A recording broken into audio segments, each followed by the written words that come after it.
Elderly gentleman fined unfairly. Judge recognizes him and is moved.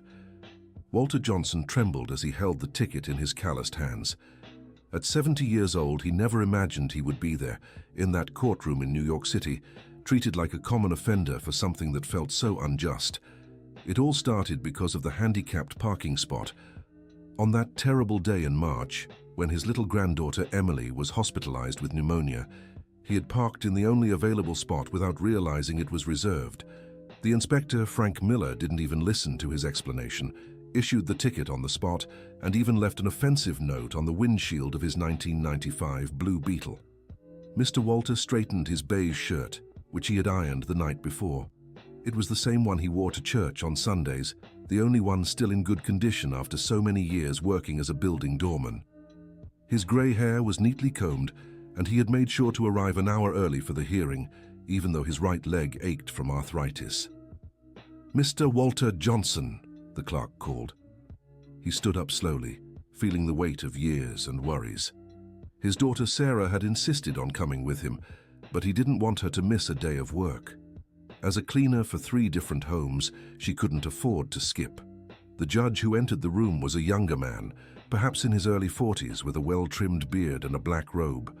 Michael Thompson Wilson was used to cases like this, minor infractions that came before his court. But when he looked up and saw Mr. Walter's face, something inside him stirred strangely. Those tired eyes, the humble way he held his cap in his hands, the expression of someone carrying the world on his shoulders. Michael felt a shiver run down his spine, as if seeing a ghost from the past. "You were cited for parking in a handicapped spot without the proper permit," began the prosecutor, a young and ambitious man named Richard Scott. "The law is clear, and we can't make exceptions." Walter cleared his throat before speaking. "Your Honor, I know I made a mistake, but that day my granddaughter was very sick in the hospital. The parking lot was full, and I—" "Do you have a handicapped permit?" the prosecutor interrupted. "No, sir, my wife did, Dorothy. She passed away 4 months ago, and I haven't been able to remove the permit from the car yet." Michael felt something tighten in his chest when he heard the name Dorothy. He didn't know why, but the name echoed in his mind like a distant melody. He looked more closely at the elderly man, trying to understand where this sense of familiarity came from. "What did you do for work?" the judge asked, straying slightly from the usual script. "I'm a retired doorman, Your Honor.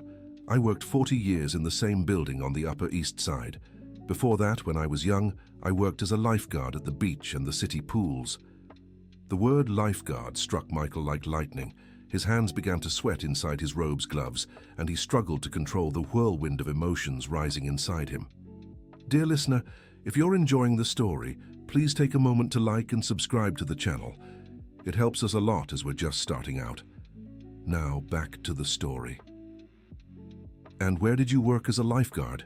Michael asked, trying to keep his voice steady. "Oh, in many places, Your Honor. At the City Athletic Club, the YMCA pool, and I also volunteered at the Hudson River before it got so polluted. That was in the 80s. You probably weren't even born yet." Michael swallowed hard.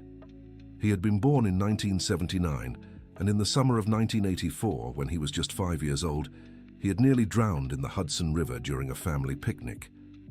His memories were fuzzy from that day, but he remembered being saved by a strong black man who pulled him from the water and performed CPR until he started breathing again.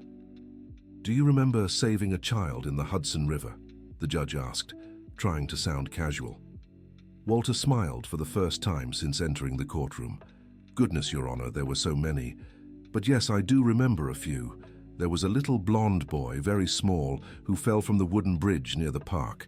His parents were desperate. The mother screamed that he was their only child. I remember the boy was unconscious for a few minutes, but we managed to save him. The family was middle class. The father wore a suit even on Sundays." Michael Thompson Wilson felt his legs tremble. His mother had always told him he was blonde as a child, that his father always wore suits, and that they were a small family. He was an only child. But that was over 40 years ago. Could it be possible? "Do you remember the year?" he asked, trying to maintain his professional composure. 1984, Your Honor. I remember because it was the year the US almost made it to the World Cup. The boy was about 5, maybe 6, very blonde hair, light eyes. His mother thanked me in tears, said I was an angel. Michael's heart raced. He vaguely remembered his mother talking about a black angel who had saved his life. For years, he thought it was just an expression of their family's faith. "Your Honor," interrupted the prosecutor, Richard Scott, "I believe we're straying from the case. The defendant clearly admitted to the violation." "You're right," Michael replied, snapping back to reality. "Mr. Johnson, can you tell us exactly what happened on the day of the ticket?" Walter took a deep breath before beginning. "It was a Thursday, March 14th. My granddaughter Emily, my daughter Sarah's child, had been hospitalized for 3 days with severe pneumonia at Memorial Hospital. The girl's only 8. She's been the light of my life since her father abandoned us." He paused, emotional. "I visited her every day. That day, when I arrived, the parking lot was chaos. It was peak hours, people coming and going for appointments. I circled for about 15 minutes looking for a spot." "And then?" Michael asked. "Then I saw that spot near the entrance. I knew it was for disabled parking, but I thought, I'll just stop real quick to check on the girl. There were 2 other empty disabled spots next to it, so I didn't think I'd be in anyone's way." "How long did you stay?" the prosecutor asked. "About 2 hours, sir. Emily was very sick, running a high fever. Sarah was desperate, crying. When I left, I found the ticket and a very offensive note on my windshield." Michael felt he needed to see that note. "Did you bring it with you?" Walter rummaged through his pants pockets and pulled out a crumpled paper. With trembling hands, he handed it to the bailiff, who passed it to the judge. As he read it, Michael felt anger rising inside him. The note contained racist and offensive language, clearly written by someone filled with hate. It wasn't just a complaint about the parking spot, it was a personal attack, laced with prejudice. "Was this note written by the officer who issued the ticket?" the judge asked. "Yes, sir, Frank Miller. He lives in my neighborhood in Brooklyn. He's always been rude to me, but I never imagined he could write something like this." Michael ordered the officer to be summoned to testify. As they waited, he couldn't stop staring at Walter, trying to see in this 70-year-old man the strong lifeguard who had changed his life 40 years earlier. When Frank Miller entered the room, Michael immediately noticed his arrogant demeanor. He was a heavy-set man in his 50s, with the air of someone who enjoyed exerting authority over others. "Mr. Frank Miller," the judge began, "do you remember this ticket you issued in March?" "Yes, I do, Your Honor. The guy was parked in a disabled spot without authorization. The law applies to everyone equally." "And this note? Did you write it?" Frank Miller looked at the paper and turned red. Well, the guy got under my skin. He kept arguing, saying his granddaughter was sick, but everyone makes up excuses." "Do you consider it normal to write racist and offensive words while performing your public duties?" asked Michael Thompson Wilson firmly. "I'm not racist, Your Honor. I was just upset." Walter Johnson shook his head sadly. His whole life, he'd faced situations like this, but he always tried to maintain his dignity and faith that people could change. "Mr. Frank Miller," the judge continued, "how many tickets did you issue that day?" "I don't remember exactly. Maybe 10, 12. "And how many of those included offensive notes?" Frank Miller began to stutter. "Just this one. But it's because Walter, he always gets on my nerves in the neighborhood." "How so?" asked Michael Thompson. "Oh, just neighbor stuff. Arguments about noise, things like that." Walter spoke up. "Your Honor, may I say something?" "Of course." "That's not quite true. Frank Miller has had a problem with me ever since I moved to his street 5 years ago. He doesn't like black people in the neighborhood. He's called the police on me multiple times, making up stories about me being noisy or causing trouble. Once, he even claimed I was selling drugs just because some neighbors would chat with me on the sidewalk." Michael Thompson felt his anger grow. This wasn't just about a wrongly issued ticket. It was a case of systematic racial harassment. "Mr. Frank Miller," the judge said firmly, "do you admit to having personal issues with Mr. Walter Johnson?" "It's not personal, Your Honor. The neighborhood was quieter before he came. The mask had slipped. Michael Thompson saw he was dealing with a man driven by prejudice, who used his position as an inspector to target people he deemed inferior. "You're dismissed for now," the judge said, "but know that you will be investigated for misuse of public office and misconduct." Frank Miller left the room visibly shaken, and Michael Thompson turned his attention to Walter. "Mr. Walter, you mentioned your wife passed away recently. How are you coping with the loss?" The old man's eyes filled with tears. "Your Honor, Dorothy was my partner for 47 years. We met at church. She sang in the choir. She was always a strong, hard-working woman. Raised our daughter Sarah mostly alone while I worked overnight as a doorman." He wiped his eyes with his shirt sleeve. "She had diabetes for years. By the end, she was very weak. Needed a wheelchair to get around. That's why we had the permit for the car. After she passed, I couldn't bring myself to remove it. It felt like erasing her memory." Michael Thompson felt a lump in his throat. He was beginning to understand this man had endured terrible losses recently, and the ticket was just another burden on someone already carrying too much. "And your granddaughter, how is she now?" "Emily's better, thank God. But the treatment was expensive, Your Honor. We had to pay for some medications the insurance didn't cover. Sarah's been working double shifts to pay off the hospital bills." "Do you have any other income besides your pension?" "I do odd jobs when I can. Tend some neighbors' gardens, paint walls, things like that. But at my age, I can't handle heavy work like before." Michael Thompson grew more convinced that this was the same man who had once saved his life. The childhood memories were hazy, but certain details matched. The age, the profession, the place, the year. And most of all, there was something in Walter's eyes that carried the same kindness and strength he vaguely remembered from that day by the river. "Mr. Walter," said the judge, trying to steady the emotion in his voice, "do you remember a family who came to thank you a few days after the rescue at the river? A couple with a blonde little boy." Walter thought for a moment. "Yes, I do, Your Honor. The boy's father was a lawyer or something like that. They came to the club where I worked. They brought a gift, a Bible with an inscription. I still have it at home." Michael Thompson. Wilson's heart raced. His family had indeed gone back to thank the lifeguard, and he faintly remembered going to a club to deliver a gift. "Do you remember the child's name?" "Not the full name, Your Honor, but I remember his mother called him Mike or Michael, something like that." It was as if lightning had struck Michael Thompson Wilson.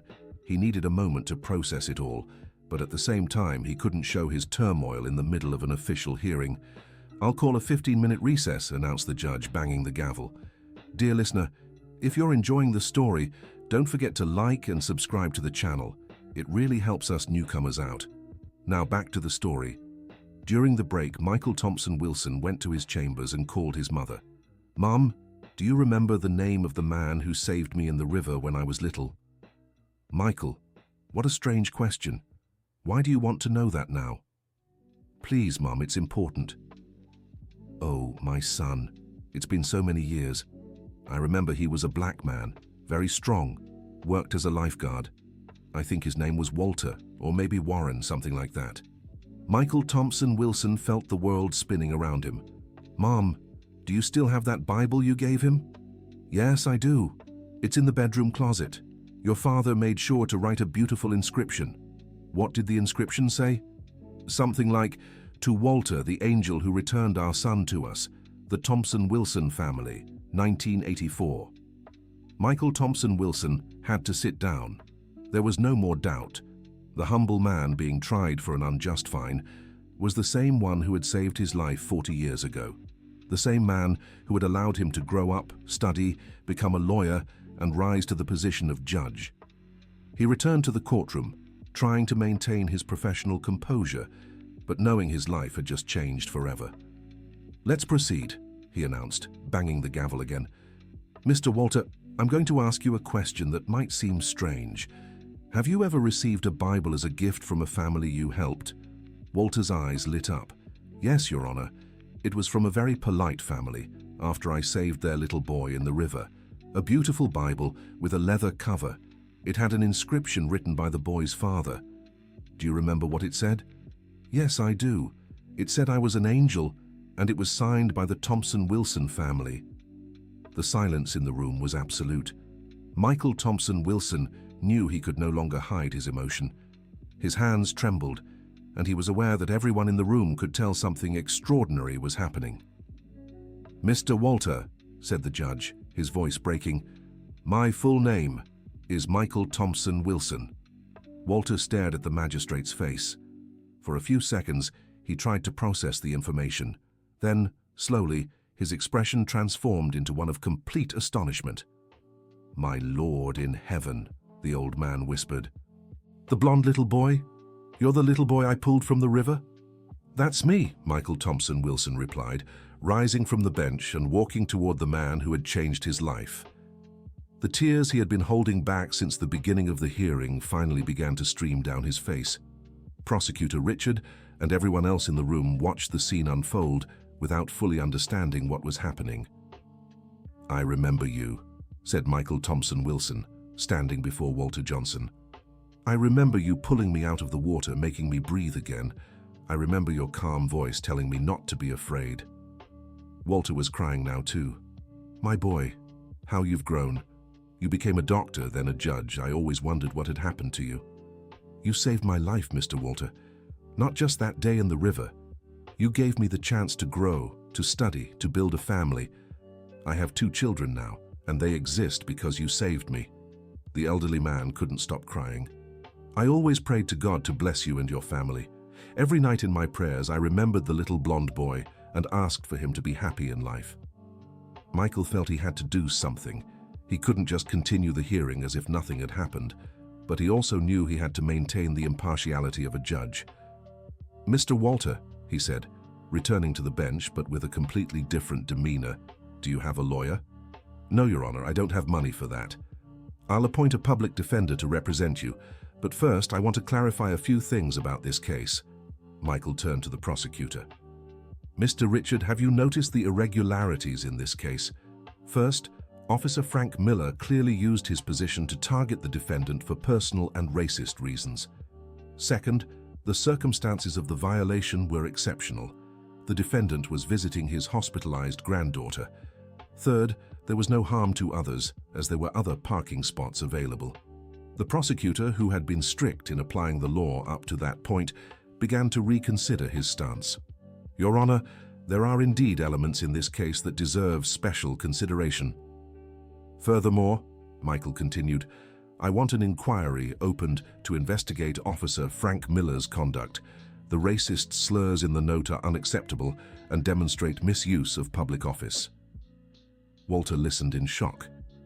He couldn't believe the boy he had saved 40 years ago was now standing before him, grown up, a judge helping him in his time of need. "As for the fine," Michael declared, "given the exceptional circumstances, the officer's bad faith in issuing it, and the defendant's impeccable record, I declare the violation null due to flaws in the citation process." The room erupted in murmurs. Walter couldn't believe what he was hearing. "But, Your Honor," he said, standing up, "I don't want you to suffer on my account. I know I'm guilty of parking in the wrong spot." Michael smiled through his tears. "Mr. Walter, justice isn't just about punishment, it's about doing what's right. And in this case, the right thing is recognizing that you were a victim of persecution and bad faith." "Hearing adjourned," the judge announced, banging the gavel one last time. But the story was far from over. When everyone had left the room, Michael asked to speak privately with Walter.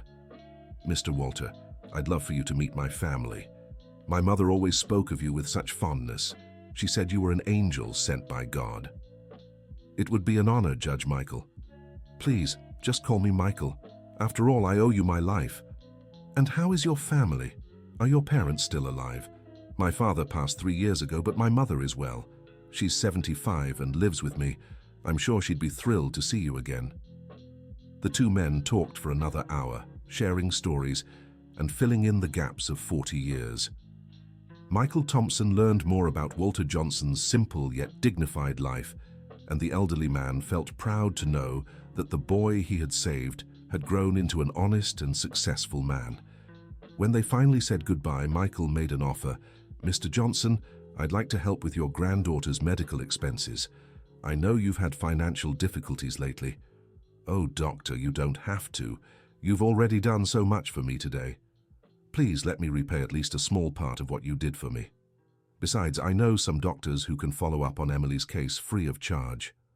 Walter, knowing pride, sometimes had to give way to necessity, especially when it came to his granddaughter's health, accepted the help gratefully. That evening, Michael arrived home and told the whole story to his wife Jennifer and their children, 15-year-old Ryan and 12-year-old Madison. "Daddy," said Madison, "this sounds like something out of a movie." "It does, sweetheart. Sometimes life is more amazing than any movie." "When do we get to meet your Mr. Johnson?" asked Ryan. "Next Sunday. I'll invite him for lunch here along with his daughter and granddaughter." Jennifer, who had listened to the story with emotion, said, "Michael, you know this changed you, right? I can see it in your eyes." "How so?"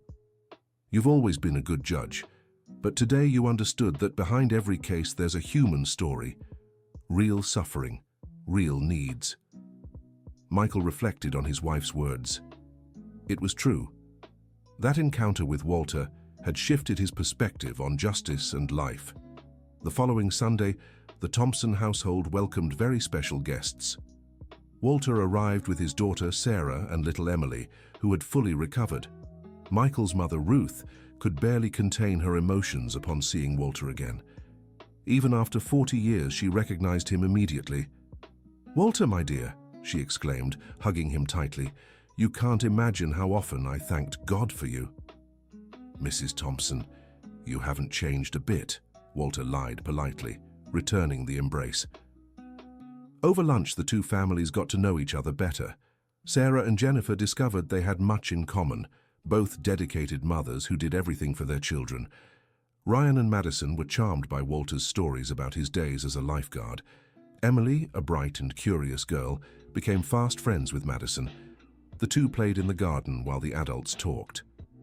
"Mr. Johnson," Ruth said during dessert, "did you know Michael has always been fascinated by rescue stories? As a child, he said he wanted to be a lifeguard, like the man who pulled him from the water." "Mom!" Michael protested, embarrassed. "It's true," Ruth continued. "He learned to swim very well and always helped other kids at the City Athletic Club pool. I think you planted a seed of kindness in him."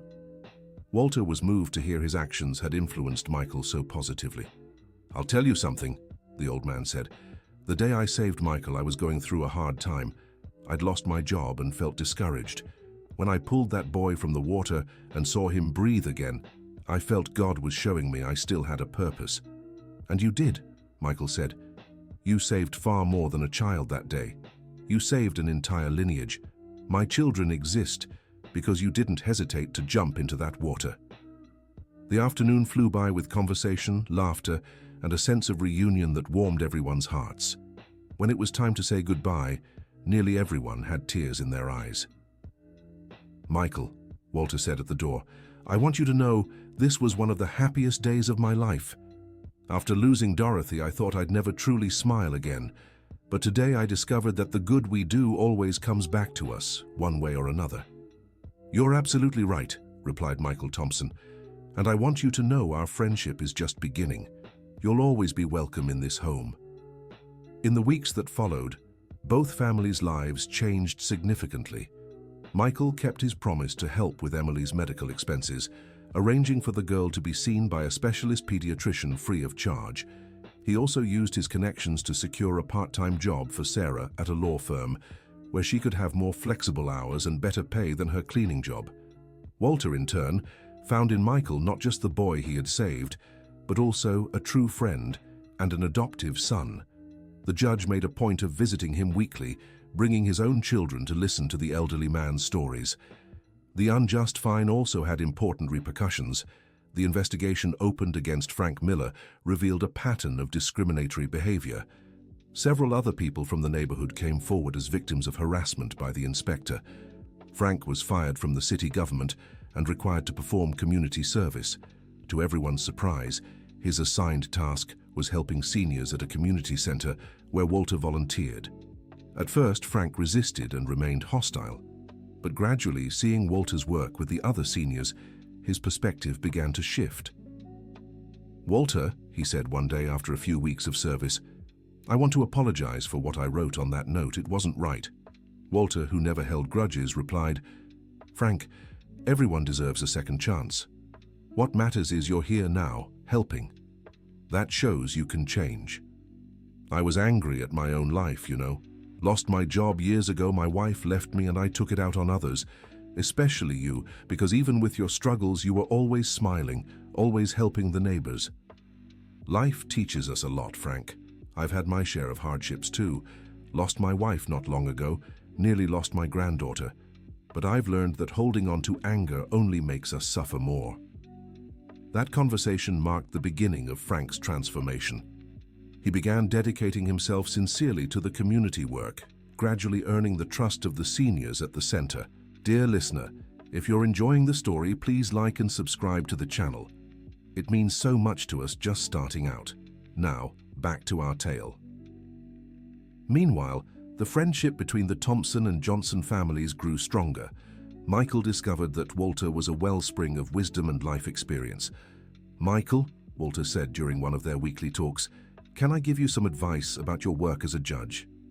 "Of course, Walter. I always value your advice." Sometimes, behind a person who seems to be in the wrong, there's a story of suffering. Not everyone who makes a mistake is a bad person. Sometimes, people just need a chance to show who they really are. Those words stayed with Michael and began influencing how he handled cases. He listened more, seeking to understand the circumstances behind each situation, never compromising justice, but applying it with greater compassion. One case that particularly affected Michael occurred months later. A young mother named Beatrice was arrested for stealing groceries.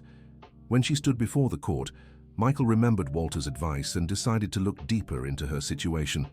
He discovered that Beatrice had lost her job, her husband had abandoned her, leaving her with 2 young children, and she was desperate because the kids were hungry.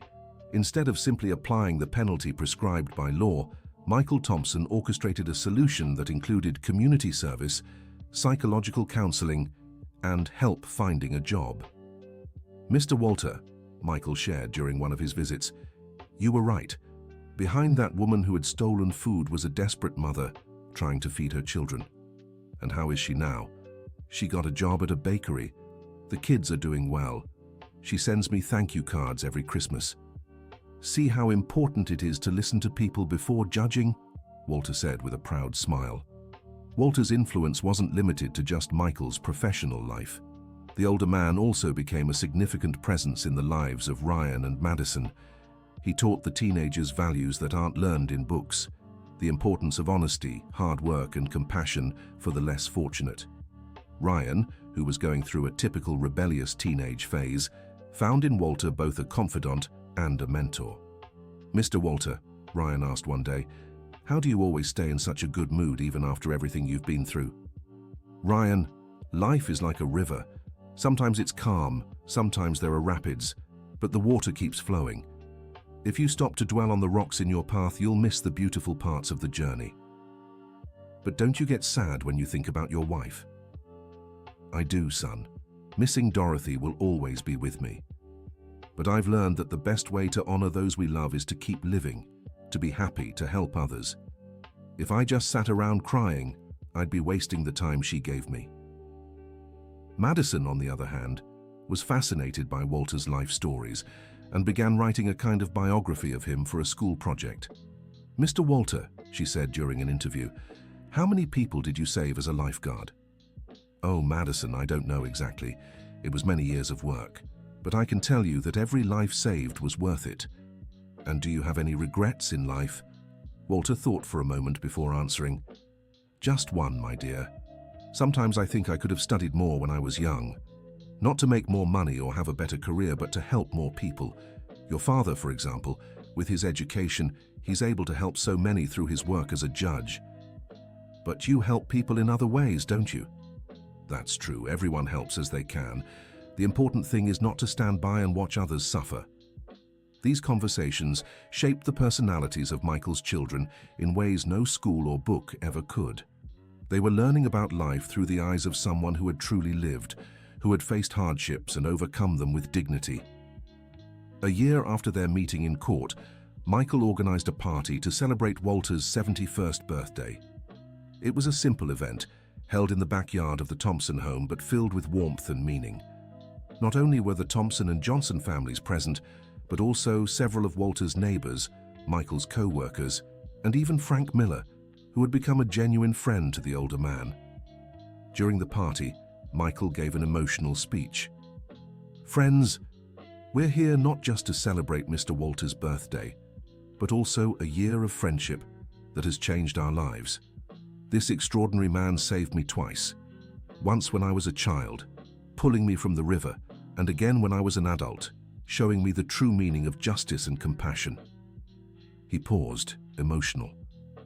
"Walter, you taught me that being a judge isn't just about applying the law, but also understanding people. That behind every case there's a human life, with its pains and joys. You made me not just a better judge, but a better person." Walter, ever humble, replied, "Michael, my dear son of the heart, I'm the one who should be thanking you. When I lost my Dorothy, I thought my life was over. But you all showed me God still had plans for me. Meeting you was like gaining a new family." He looked at everyone present. "And I want everyone here to know that if I'm a happy person today, despite the losses I've had, it's because I learned happiness isn't in what we have, but in what we give, in the good we do for others." The party went on late into the night, with music, food, and many stories. It was a celebration not just of Walter's life, but of the strength of human bonds and the transformative power of love and friendship. But not everything was rosy in the lives of the two families. A few months after the party, Walter started feeling chest pains and shortness of breath. Sarah insisted he see a doctor, and tests revealed a heart condition that needed treatment. The diagnosis came as a shock to everyone. Walter would need delicate surgery, and the costs weren't fully covered by his basic health plan. Michael Thompson Wilson, of course, immediately offered to help with expenses, but this time he faced resistance not just from Walter, but also from Sarah. "Dr. Michael," Sarah said, "you've already helped our family so much. We can't accept more." "Sarah, please, let me help. Your father saved my life. It's the least I can do." "It's not about money," Walter interrupted. "It's about dignity. I don't want you thinking we got close to you out of interest." Michael understood the dilemma. Walter's pride was one of the things he most admired about the old man, but it could also be an obstacle at times like this. "Walter," he said, "if our positions were reversed, if I needed help, would you help me?" "Of course I would." "Then why won't you let me return the favor? It's not charity, it's friendship. It's family taking care of family." After much discussion and some gentle insistence from Ruth and Jennifer, Walter finally accepted help for the surgery. The procedure was performed at the best private hospital in New York City, with a top medical team Michael managed to arrange. The surgery lasted 5 hours, and the entire Thompson Wilson family stayed at the hospital the whole time, along with Sarah and Emily. When the doctor came out of surgery with a smile, announcing everything had gone well, there were tears of relief and gratitude. "The surgery was a success," the cardiologist said. "Mr. Johnson has a strong heart, both physically and symbolically. With proper care, he still has many years ahead." During recovery, Walter stayed hospitalized for a week. Every day, members of the Thompson Wilson family visited, bringing flowers, fruit, and plenty of warm conversation. One day, when Michael was alone with him in the room, Walter said, "Michael, I want you to know these have been the happiest years of my life since I met Dorothy." "What do you mean, Walter?" "After my wife passed, I felt so alone. I thought my life had lost meaning, but meeting you and your family gave me new purpose, made me feel useful again." "You've always been useful, Walter.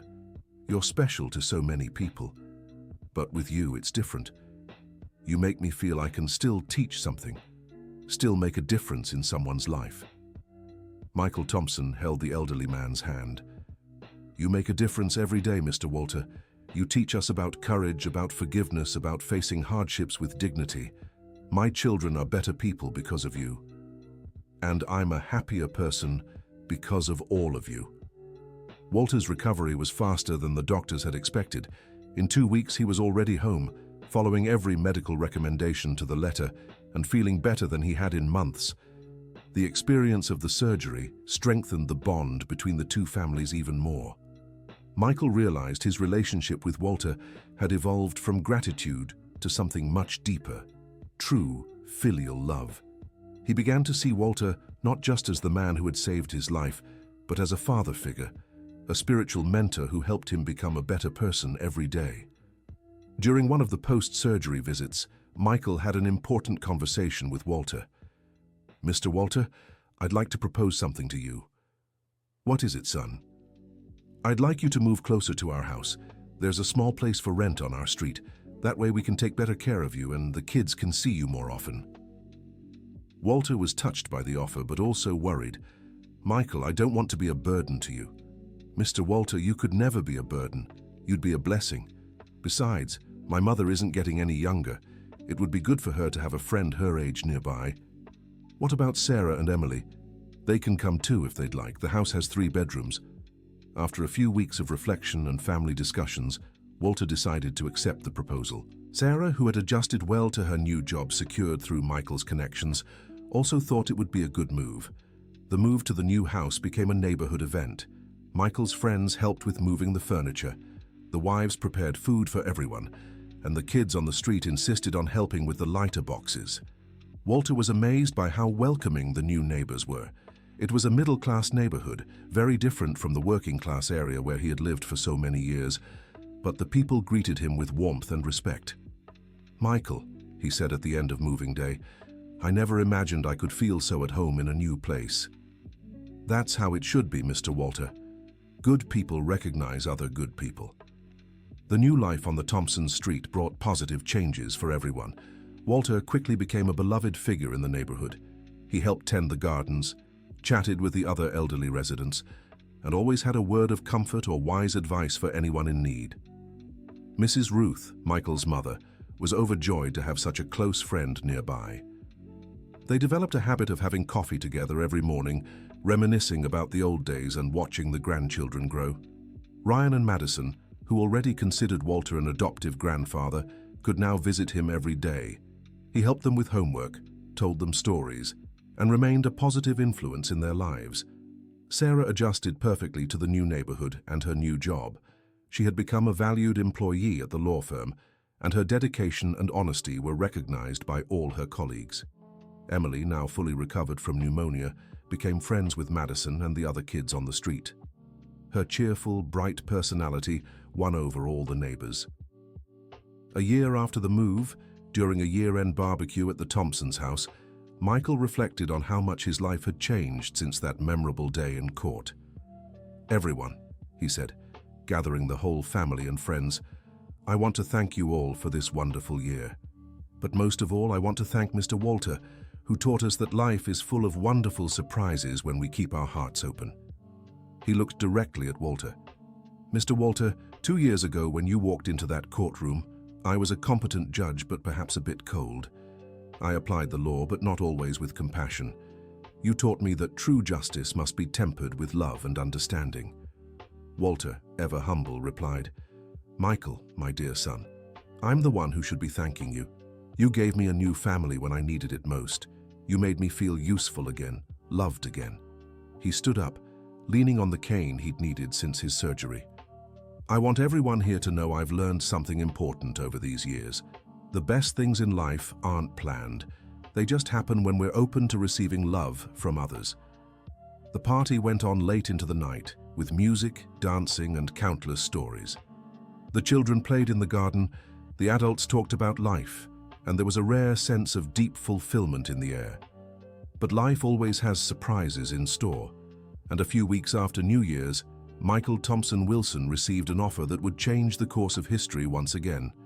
The Federal Circuit Court offered him a promotion to appellate judge, a highly prestigious position that recognized his outstanding work as a judge.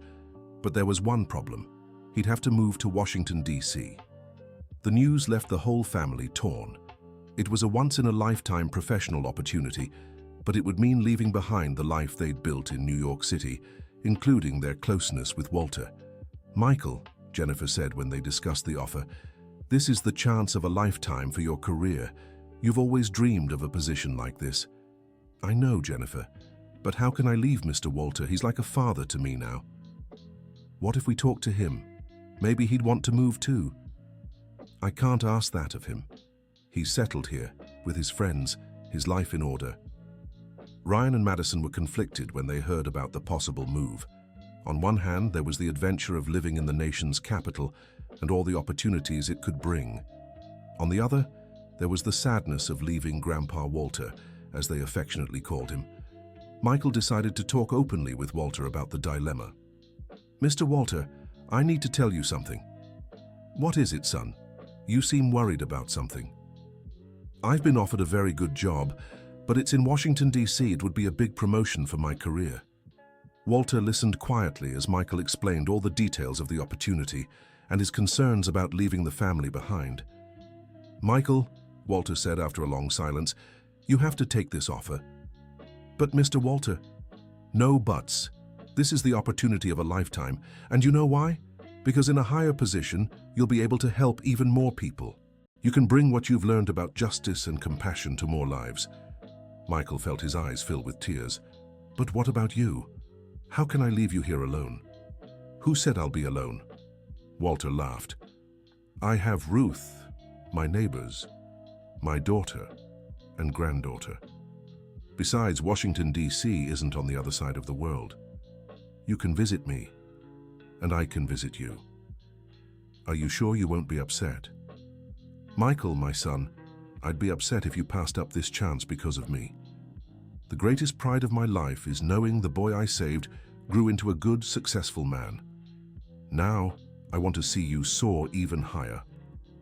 The conversation with Walter helped Michael make his decision. He accepted the Federal Circuit Court's offer and began preparing for the family's move to Washington, D.C. The months leading up to the move were intense and emotional. There were the practical matters of selling the house, finding a new home in Washington, D.C., and transferring the kids to new schools. But there was also the emotional part of saying goodbye to a life that had become so rich in meaningful relationships. Walter made sure to actively participate in the preparations, helping where he could and always offering words of encouragement to the whole family. "Madison," he said one day to the girl who was sad about the move, "you know Washington, D.C. is a very beautiful city, right? And there you'll meet new people and learn new things. But I'll miss you, Grandpa Walter. And I'll miss you too, my dear granddaughter. But you know what we'll do. We'll write letters to each other, and whenever possible, we'll visit. Do you promise?" "I promise." And you know Grandpa Walter always keeps his promises. When moving day finally arrived, the tears were impossible to hold back. The whole neighborhood gathered to say goodbye to the Thompson-Wilson family. But the most emotional farewells were reserved for Walter. "Mr. Walter," said Michael, hugging the elderly man tightly, "I can't even imagine what my life would have been like if I hadn't met you in that courtroom. And I can't imagine what my life would have been like if I hadn't saved that little boy 40 years ago," Walter replied. "God knew what he was doing when he crossed our paths. You'll always be my father in my heart, no matter the distance. And you'll always be my son in my heart. Now go, because Washington, D.C. is waiting for the best judge this country has ever had." The goodbyes dragged on, with promises of frequent visits and regular phone calls. When the moving truck finally left, followed by the Thompson-Wilson family car, Walter stood on the sidewalk waving until he could no longer see them. Mrs. Ruth, who had decided to stay in New York City to keep Walter company, took his arm and said, "Walter, we're going to miss them, aren't we?" "We sure will, Ruth. But at the same time, I'm too proud to be sad. Michael is going to do great things in Washington, D.C. Adjusting to the new life was different for everyone. Michael threw himself into his work at the Federal Circuit Court and quickly stood out for the quality of his rulings and the humanity he brought to his cases. His reputation as a fair and compassionate judge spread fast. Jennifer found a new job as a teacher at a private school in Washington, D.C. and adapted well to the new city. Ryan and Madison went through an adjustment period, but soon made new friends and got involved in school activities. But everyone missed Walter. Phone calls were frequent, and the letters Madison exchanged with him became a sacred ritual for both. In New York City, Walter was also adjusting to his new reality. Mrs. Ruth became an even closer companion, and they developed a comfortable routine of shared activities. Sarah and Emily continued living in the Thompson-Wilson house, paying a symbolic rent. Sarah had been promoted at the law firm and was building a solid career. Emily, now 10 years old, was becoming a bright and dream-filled child. One day, about 6 months after the Thompson-Wilson family had moved, Walter received a special call. "Hello, Grandpa Walter. Madison, my dear granddaughter, how are you?" "I'm good, Grandpa. I have news to tell you." "What is it?" "I won a writing contest at school, and guess what my essay was about?" "Tell me." "The hero of my life. I wrote about you, Grandpa Walter, about how you saved my dad and everything we've learned from you."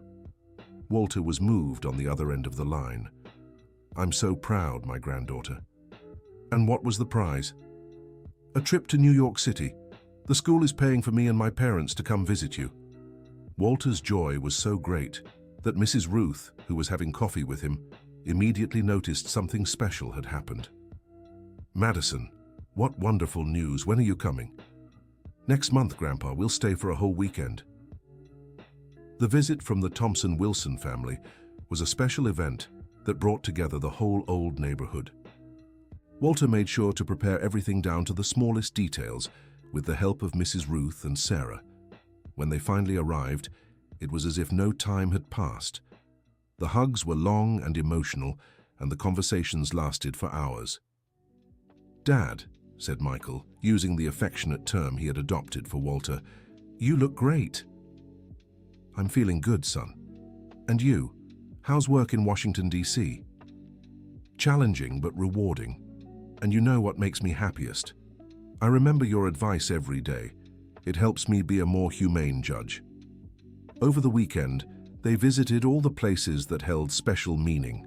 The courthouse where it all began, the hospital where Emily had been treated, the spots where they used to meet. Madison insisted on showing Walter her award-winning essay, which talked about how he had positively influenced her family and how she wanted to be like him when she grew up, someone who helps others without expecting anything in return. "Grandpa Walter," she said, "when I grow up, I want to work with children. I want to help families like ours who sometimes go through hard times." "That's beautiful, Madison, and I'm sure you'll help so many people." Ryan, now 17 and already thinking about college, also had an important conversation with Walter. "Grandpa, I've decided I want to study law, like my dad, but I want to specialize in human rights." "What a wonderful choice, Ryan. The world needs more lawyers who care about social justice. You're the one who inspired me. Seeing how you always cared about others made me realize I want to use my life to make a difference in people's lives." Walter was deeply moved to see his influence extending to a new generation. It was as if the seeds he had planted were sprouting, promising a rich harvest of kindness and compassion.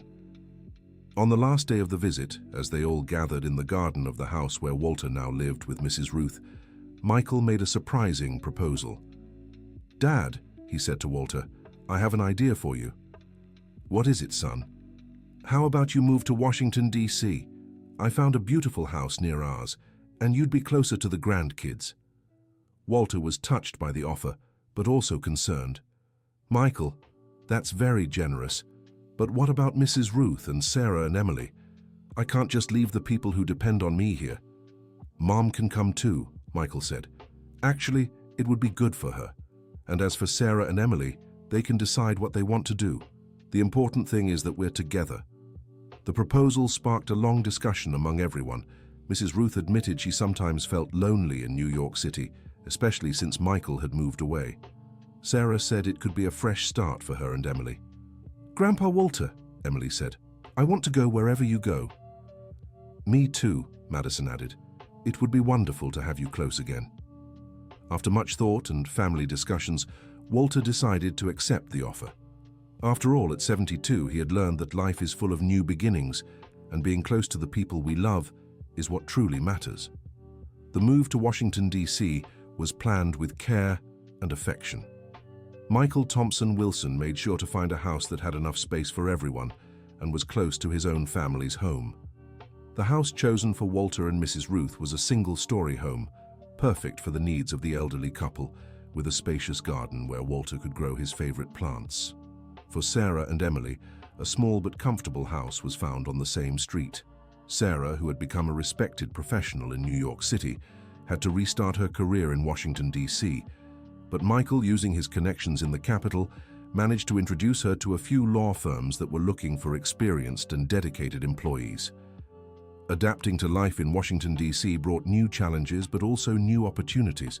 Walter discovered that the capital had a very active community of seniors with various social groups and activities. "Michael," he said a few weeks after the move, "this city has a different energy. People seem more open, more welcoming." "That's true, Dad. Washington, D.C. has that quality. Since it was planned to be the capital for all Americans, it ends up attracting people from all over the country. And I'm really enjoying the folks in the senior group. They invited me to give some talks on first aid and rescue." Michael smiled. It was typical of Walter to find ways to help others wherever he went. "What kind of talk will you give?" "I'll teach basic rescue and resuscitation techniques. A lot of people our age don't know what to do in emergencies. If I can teach them how to save a life, it'll be worth it." Walter's activity as a speaker became very popular among senior groups in Washington, D.C. His experience as a lifeguard, combined with his charismatic personality and inspiring stories, drew increasingly larger audiences. Mrs. Ruth also found her place in the new city. She joined the local church choir and quickly made friends. Her voice, still sweet and in tune at 75, became one of the group's leading voices. "Walter," she said one day, "I think this move was the best thing that ever happened to us." "Why, Ruth?" "Because it gave us a new chance to be useful. In New York City, we were just settling in. Here we have new challenges, new people to meet." "You're right. And the best part is, we're close to our family." The closeness between the families brought a new and wonderful dynamic. Ryan and Madison could visit their adoptive grandparents every day. Madison continued her letters to Walter, even though they now lived in the same city. Now they were daily notes full of affection. Emily had in Madison an older sister who helped her with her studies. Sarah adjusted well to her new job at one of Washington, D.C.'s most respected law firms. Her dedication and experience were quickly recognized, and she began taking on more responsibilities. "Dad," she told Walter one day, "I never imagined I could rebuild my life so positively. After Emily's father abandoned us, I thought I'd never trust the future again. Sarah, my dear, life always gives us second chances. The important thing is to be open to receiving them. And all of this started with that unfair ticket you got. If it weren't for that, we'd never have met Michael and his family." Sometimes what seems like misfortune is actually a blessing in disguise, Walter reflected. A year after moving to Washington, D.C., something extraordinary happened. Michael was invited to give a lecture on justice with humanity at a national conference of judges, and he made an unexpected proposal to Walter. "Dad, I'd like you to join me for this talk." "Me?" "But Michael, I don't know anything about law. You don't need to understand the law. You need to tell your story. You need to show the judges of this country how an ordinary person can teach profound lessons about justice and compassion."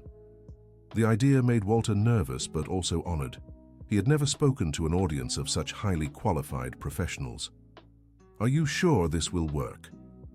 "I'm certain your story will touch the hearts of these judges and make them rethink how they see the people who come before the courts." The lecture was scheduled for the auditorium of the Federal Circuit Court, and about 300 judges from across the country were present. Michael Thompson Wilson began by recounting his own transformation as a judge, explaining how he had learned to temper justice with compassion.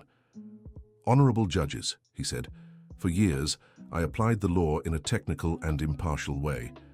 I thought that was the only correct way to serve on the bench, until I met an extraordinary man who taught me that behind every case file, there's a human story."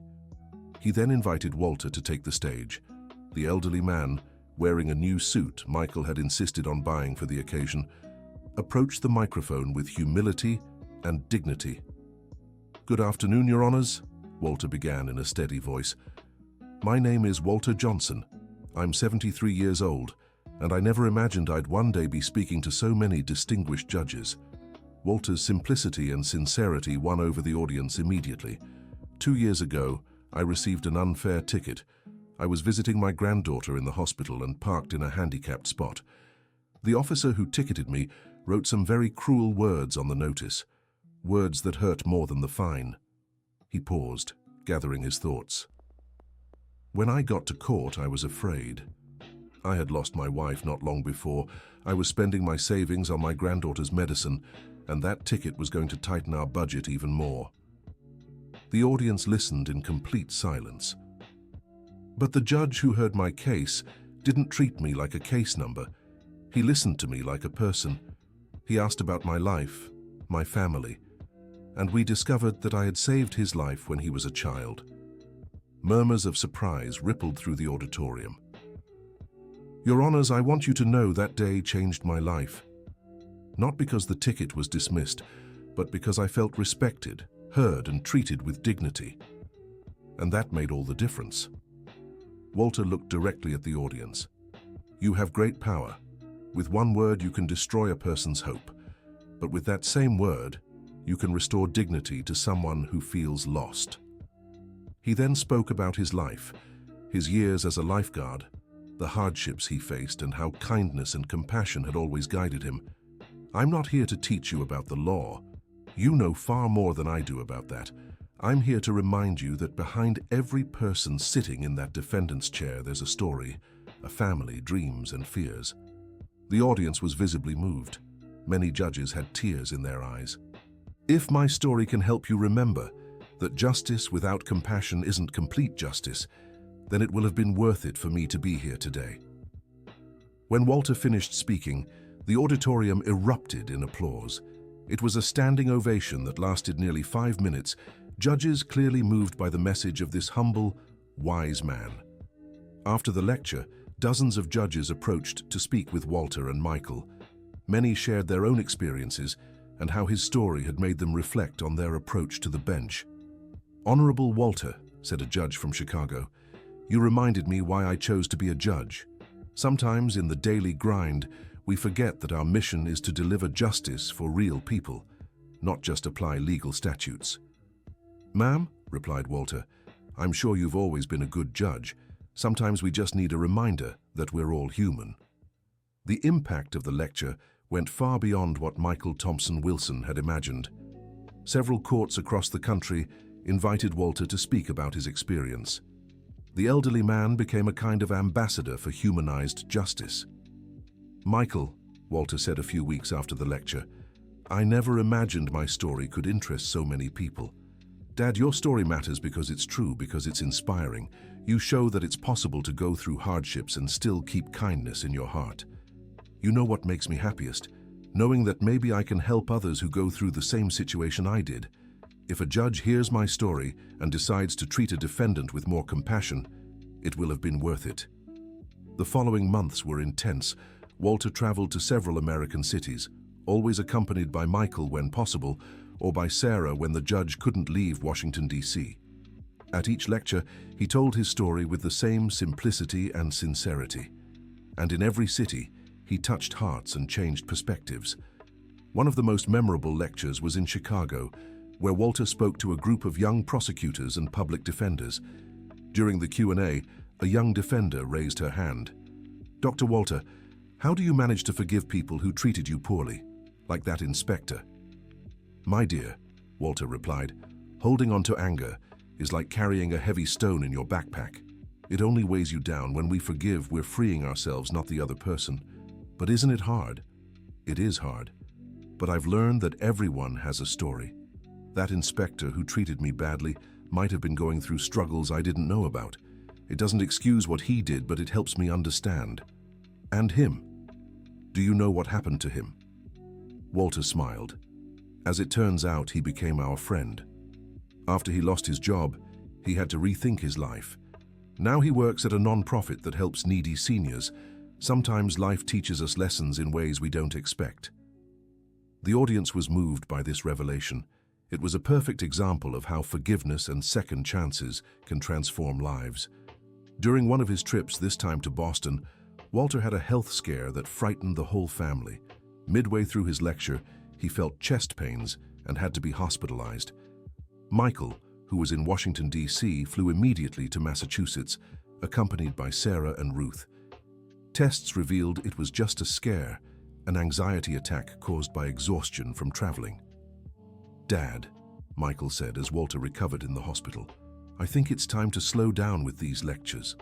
Michael, as long as I have strength, I want to keep going. I feel like I have a mission to fulfill.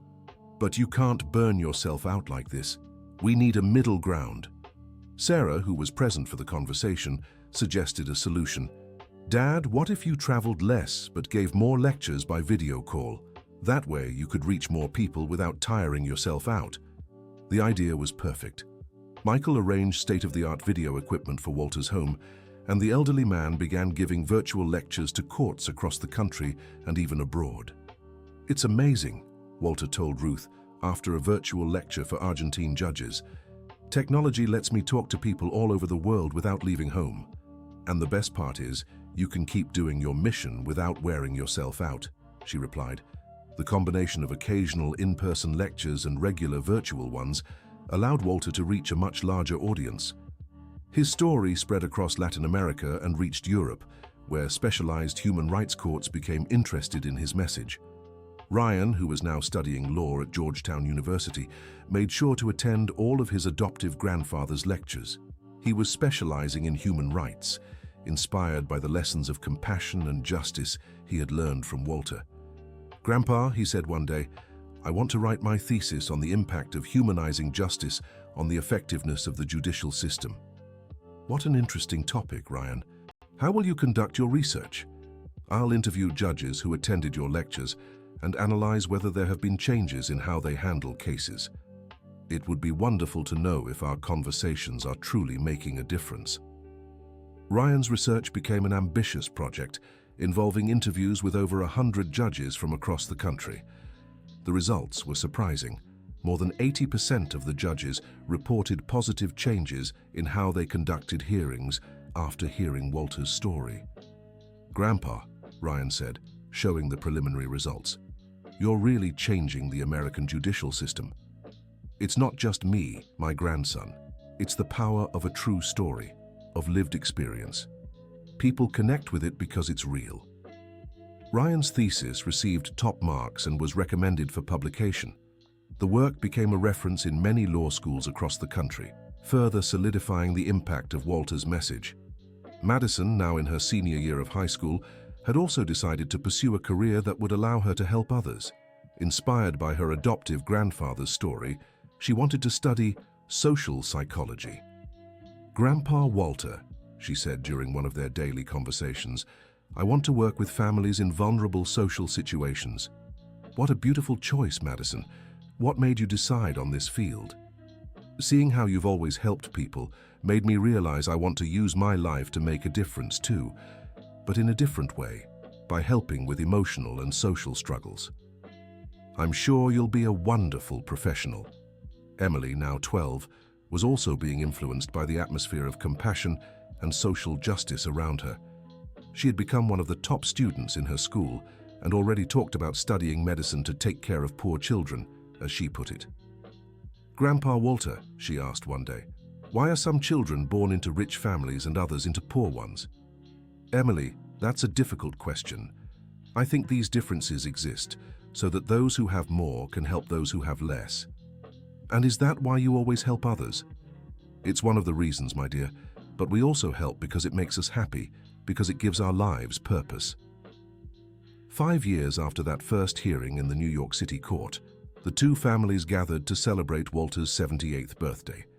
It was a big celebration, with friends from Washington, D.C., friends from New York City who had come especially for the occasion, and fellow judges who had become close friends.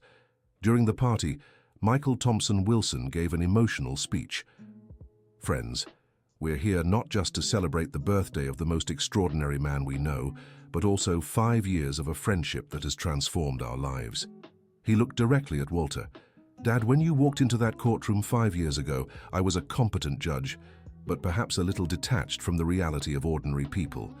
You taught me that true justice only exists when tempered with compassion and understanding. The audience of friends and family listened with emotion. But you did much more than that. You influenced my children, who are now pursuing careers dedicated to social justice. He inspired hundreds of judges across the country. He showed all of us that kindness is the most powerful force in the world. Walter, visibly moved, stood up to respond. Michael, my dear son of the heart, I'm the one who should be thanking you. When I lost my Dorothy, I thought my life was over. You gave me a new purpose, a new family, a new reason to live. He looked around at everyone present. And I want everyone here to know that I've learned the most important lesson of my life in these past few years. We never know how our actions will impact the future. When I saved that boy in the river 40 years ago, I never imagined I was planting a seed that would blossom decades later. He paused, overcome with emotion. Today I see that boy grown into a man of integrity, an exemplary family man, a respected judge. I see his children walking paths of kindness and justice, and that teaches me that every act of love, no matter how small, can change the world. The celebration went on late into the night, but Walter's speech stayed etched in the memory of everyone there. It was a powerful reminder that our choices have consequences far beyond what we can imagine. A few months after the party, Walter received a call that left him deeply moved. It was from the president of the National Judicial Council, inviting him to receive a special honor for his contribution to humanizing the Brazilian justice system. Dr. Johnson, the president said, you've become a symbol of justice with compassion. We'd like to honor you at a formal session of the council. Walter was speechless. He had never imagined being officially recognized by such an important institution. The ceremony was scheduled for the National Judicial Council's auditorium in Washington, D.C., attended by judicial authorities from across the country. Michael Thompson made sure to be there, along with the entire extended family. During the tribute, the council president gave a speech about the importance of humanizing justice and how Walter's story had inspired positive change in the judiciary. Mr. Walter Johnson, he said, you've taught us that justice isn't just about laws and procedures, it's about people and their stories. Your contribution to improving the judicial system will be remembered forever. When it was Walter's turn to speak, he stepped up to the podium with his usual humility, but now with the confidence of someone who had spoken to thousands over the years. Honorable authorities, dear friends, he began, I stand here today not as a legal expert, but as a simple man who was fortunate enough to meet extraordinary judges. He looked at Michael in the audience. 6 years ago, I walked into a courtroom frightened and humiliated. I left with my dignity restored and a new family. That happened because I met a judge who could see beyond appearances, beyond prejudice, beyond social differences. Walter continued his speech, emphasizing the importance of treating every person with respect and dignity, regardless of their social standing or the reason they were in court. I want to leave a message for every judge here today. You have the power to destroy or rebuild lives. Always choose to rebuild. Always choose to see the human being behind the case. The ceremony ended with a standing ovation, and Walter received a plaque that would forever symbolize his contribution to justice. That evening, during the celebratory dinner, Michael reflected, Dad, do you realize the incredible journey we've taken together? What do you mean, Michael? We started with an unfair parking ticket and ended up transforming the justice system. You influenced hundreds of judges, inspired young people to pursue careers dedicated to social justice, and showed the entire country that kindness and compassion are transformative forces. Walter smiled. Michael, my son, I've learned that life is like a river. Sometimes we pass through calm waters, sometimes through rapids. But if we keep our hearts open and the willingness to help others, the waters always take us where we need to be. And where do you think we needed to be? Exactly where we are now, united as a family, working to make the world a little better and knowing our story can inspire others to do the same. Mrs. Ruth, who had been part of this entire journey, added, Walter, you know your Dorothy would be so proud of all this, wouldn't she? Walter's eyes filled with tears. I know she would, Ruth. And I know she's happy I found a new family to love and who loves me too. We're not your new family, Grandpa, said Madison. We're your family forever. That sentence perfectly summed up what had happened over those years. What began as a chance encounter in a courtroom had turned into true and lasting family bonds. Ryan, now in his final year of law school, made an announcement during dinner. Everyone, I have some news. What is it? They all asked, curious. I got a scholarship to study for a master's in human rights in France. I'll specialize my research on humanizing the justice system. Ryan, that's wonderful news, exclaimed Michael Thompson Wilson. And do you know what my thesis will be about? Ryan continued. The impact of personal narratives on transforming the judicial system. The case of Walter Johnson. Walter was deeply moved. Ryan, my grandson, you mean my story will be studied in Europe? Not just studied, Grandpa. It'll be an example of how ordinary people can influence complex systems through the power of their experiences and the sincerity of their messages. That means our story could inspire change in other countries too, added Madison. Michael looked around the table, seeing his biological family and his chosen family gathered together, and felt profound gratitude for all the paths life had taken. You know what? He said.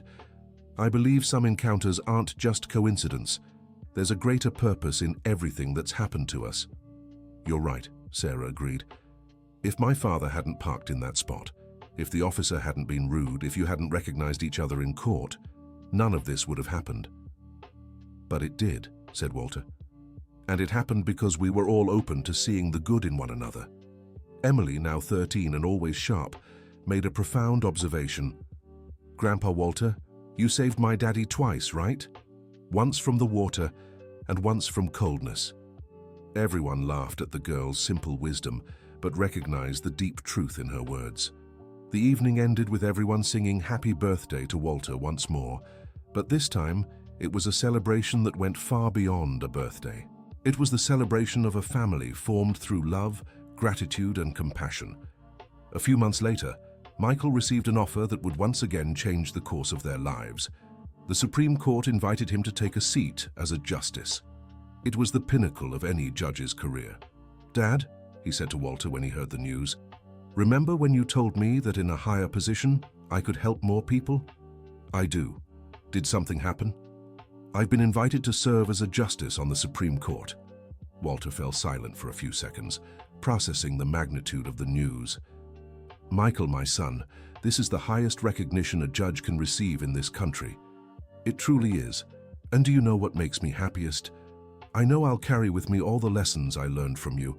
I'll be able to influence decisions that affect millions of Americans, always remembering that behind every case are real people. I have no doubt you'll be an extraordinary justice. Michael Thompson Wilson's appointment to the Supreme Court was met with enthusiasm by the legal community. His record of compassionate rulings and reputation as an upright judge were widely acknowledged.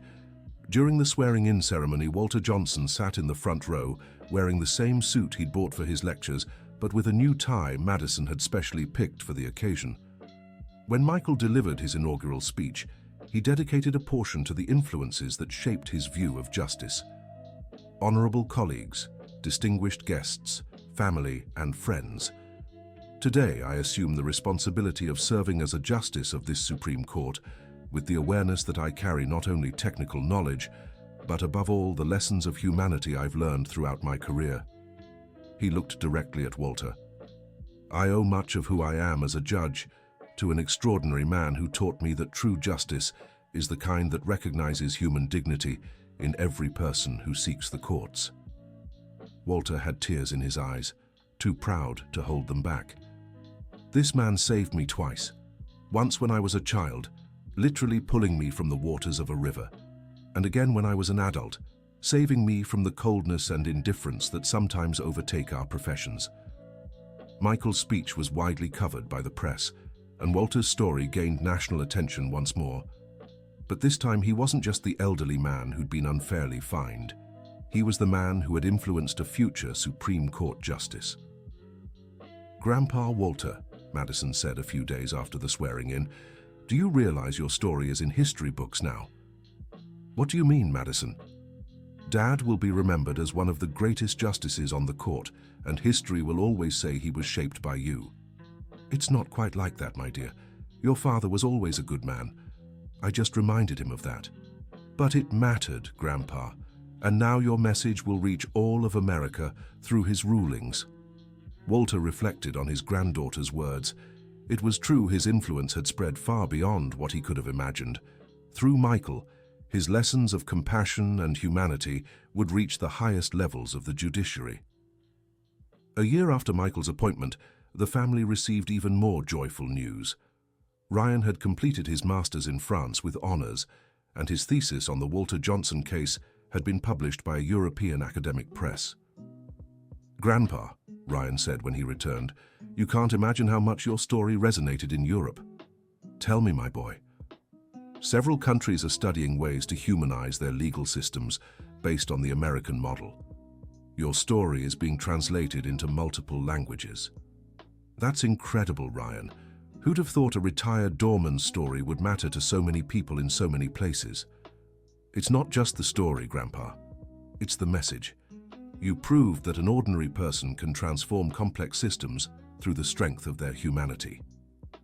Madison, now studying psychology, also had news to share. "Grandpa, I started a university outreach project based on your lectures." "What kind of project?" "We're bringing discussions about humanization to public institutions, not just the courts, but hospitals, schools, and government offices too. The idea is to show how compassionate care can transform people's experiences." "I'm so proud, Madison. You're spreading the message beyond the courts." Emily, now 15 and one of the top students in high school, had also decided how she wanted to contribute. "Grandpa Walter, I want to study medicine, but I want to specialize in compassionate care.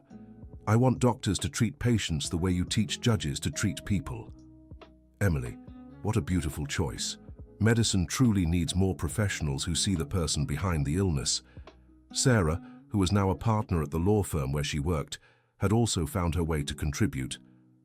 "Dad, I've started offering free legal services to families in need.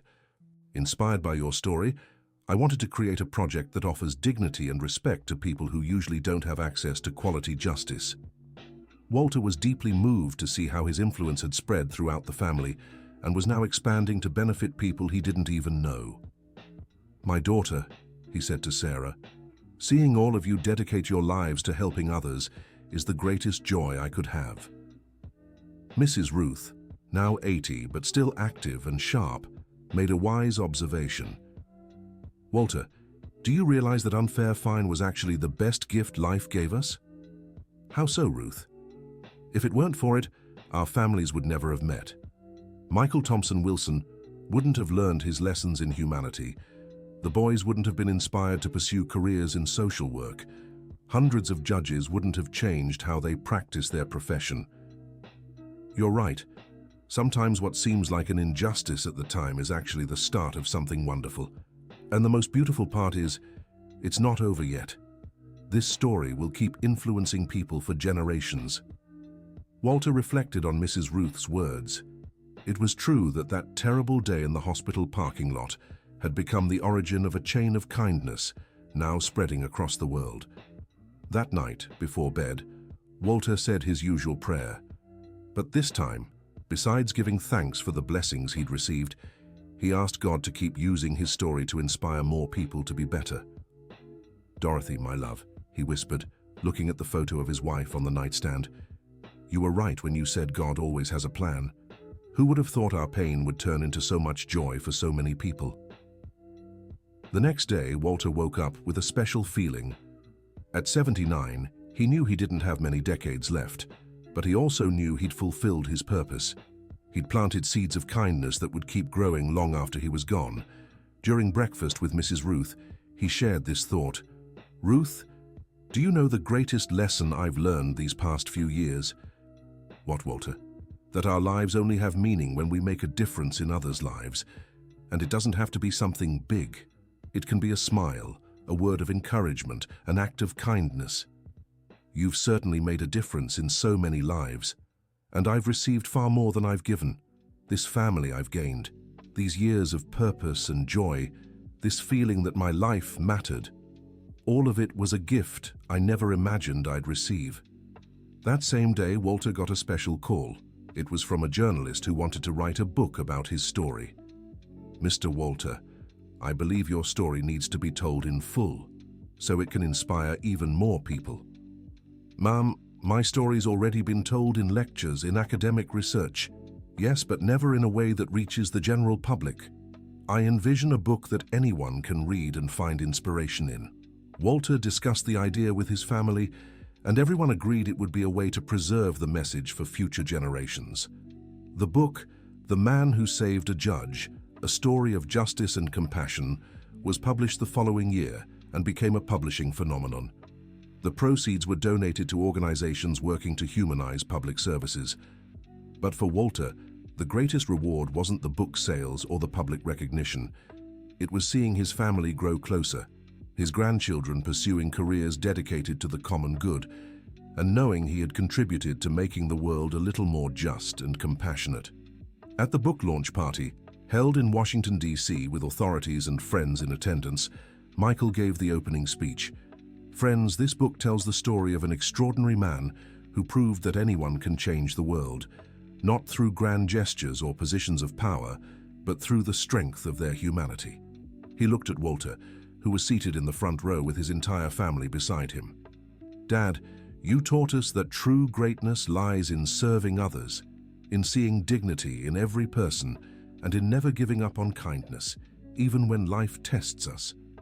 Walter stood to respond, leaning on his cane but with a spirit as strong as ever. "My dear friends, this book isn't about me. It's about all of us. It's about the ability every human being has to turn pain into love, injustice into compassion, and chance encounters into true family." He paused, looking at each member of his family. "If my story can inspire one person to be kinder, one professional to be more humane, one family to grow closer, then every moment of hardship I've endured will have been worth it."